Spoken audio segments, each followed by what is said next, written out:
فلسطین اور مسجد اقصیٰ کے بارے میں جو بات کہی گئی تھی کہ جمعے کو وہاں رات میں پروگرام ہوگا، اور جمعے ہی کو جو یہودیوں کا ٹولہ اور وہاں کے غنڈے، دہشت گرد اور بدماش مسجد اقصیٰ پر چڑھ دوڑے۔ ظاہر ہے کہ انہوں نے یہ چاہا کہ چھیڑ چھاڑ ابھی سے کی جائے، کیونکہ اصل پروگرام ان کا تو 28 رمضان کا تھا، لیکن انہوں نے یہ سب اس لیے کیا تاکہ اس کے نتیجے میں جب بھڑنت ہو جائے گی تو پولیس کا کام تو یہی ہے کہ وہ تو کارروائی مسلمانوں کے خلاف کرے گی۔ ہر جگہ جہاں یہ مجرم اور خبیث اور دہشت گرد رہتے ہیں اور دہشت گرد حکومت ہوتی ہے، وہاں یہی ہوتا آیا ہے۔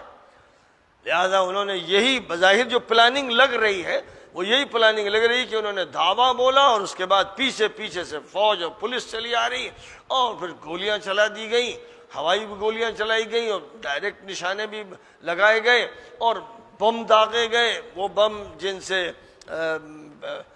خطرناک آواز پیدا ہوتی ہے اور کسی جگہ پر آگ سی لگ جاتی ہے، اور اسی کے ساتھ ساتھ آنسو گیس کے گولے داغے گئے جس سے مسجد کے اندر رہنا مشکل ہو جائے، وہاں سے بھاگتے بنے۔ تو ایک بھگدڑ کی فضا اور ایک ٹکراؤ کی فضا جس میں کئی افراد زخمی ہوئے، ایک بڑی تعداد میں۔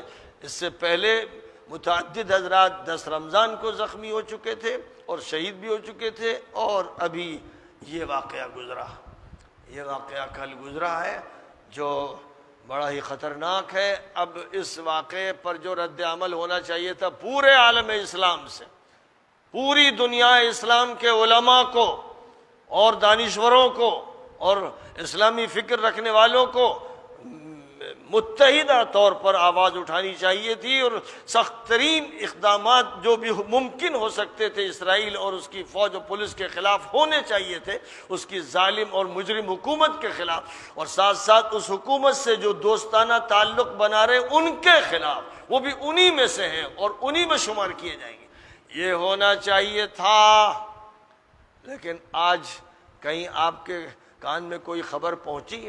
جو واقعہ پیش آیا اس کا تو قاعدے سے ذکر بھی اخباروں میں نہیں ہے، اور ہے اگر اخباروں میں تو اس سے کیا اثر پڑتا ہے؟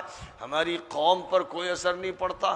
یہاں کوئی چھوٹا سا بھی قصہ ہو جائے تو بڑے اثرات ظاہر ہوتے ہیں، لیکن وہاں جو ہمارا اصل مرکز ہے وہاں پر کچھ بھی طوفان آ جائے اور کتنا ہی ظلم ہو جائے، یہاں کس طرح ٹھنڈے پیٹوں برداشت کرنے والے لوگ ہیں، معمول کی زندگی میں کوئی فرق نہیں آتا۔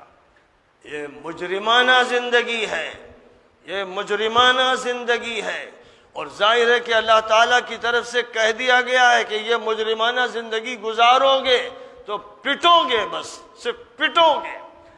تو جو دوسروں کو پٹتا ہوا دیکھ رہے ہیں انہیں یاد رکھنا چاہیے کہ اب وہ اپنے پٹنے کی تیاری کر لیں، انتظار کریں، رونا مت روئیں، ماتم مت کریں، شکایت پارٹیوں کی مت کریں۔ اگر کچھ کہنا ہے تو اپنے اللہ سے کہیں کہ اللہ تیرا غضب ہم ہی پر بھڑکتا ہے، ہاں تم ہی پر بھڑکتا ہے۔ جو فکر ہونی چاہیے تھی، جو بے چینی ہونی چاہیے تھی، وہ اس بے چینی کا کہیں اتا پتہ نظر نہیں آتا۔ بہت ہوا تو کوئی جلسہ ہو گیا، بہت ہوا تو کوئی بیان دے دیا گیا، لیکن ہمارے جو روایتی علماء ہیں ماشاءاللہ ان کی زبان کسی بیان کے لیے بھی نہیں، ان کا قلم اس موضوع پر نہیں چلتا ہے، اور ان کی طرف سے کوئی پروگرام اس موضوع پر نہیں ہوتا ہے۔ نہایت ہی طاقتور پروگرام دلی کے رام لیلا گراؤنڈ میں ہونا چاہیے۔ جمعیت العلماء جلسے ہمیشہ کرتی رہی اور 10-10 لاکھ لوگ جمع ہوتے رہے۔ آج اس مسئلے پر یہ اجتماع ہونا چاہیے، اور اگر بڑی سے بڑی تعداد کسی ریلی میں جمع ہو سکتی ہے تو تمام قوانین کو بالائے طاق رکھ کے پہلے اس دہشت گردی کے مقابلے کے لیے لوگوں کو اکٹھا ہونا چاہیے تھا۔ اجلاس یہ دیوبند میں ہوتا، یا اجلاس ندوے میں ہوتا، یا اجلاس سلفیہ میں ہوتا، یا اجلاس ایسے مقامات پر ہوتا اور مطالبہ ہوتا پوری قوت کے ساتھ۔ سناٹا ہے۔ اب جو اتوار کا مسجد اقصیٰ کا جلسہ ہے، ہوگا کہ نہیں ہوگا، اور کتنی شہادتیں ہوں گی، اور مزید کیا کیا ہونا ہے، وہ اللہ ہی جانتا ہے۔ مستقبل کے بارے میں تو کوئی جانتا نہیں، لیکن یہ معلوم ہو گیا کہ جس انداز کی چھیڑ چھاڑ پورے رمضان ہوتی رہی اور مسلسل ہو رہی ہے سالہ سال سے، اور اب اس وقت تازہ بتازہ جو چھیڑ چھاڑ کی گئی ہے، قصدن کی گئی، پلاننگ کے ساتھ کی گئی ہے، بڑے ارادے ہیں، وہ سب بڑی وضاحت کے ساتھ آپ کے سامنے کل میں نے ذکر کر دیا تھا۔ تو اب دیکھیے کہ اتوار یعنی کل کیا ہونے والا ہے۔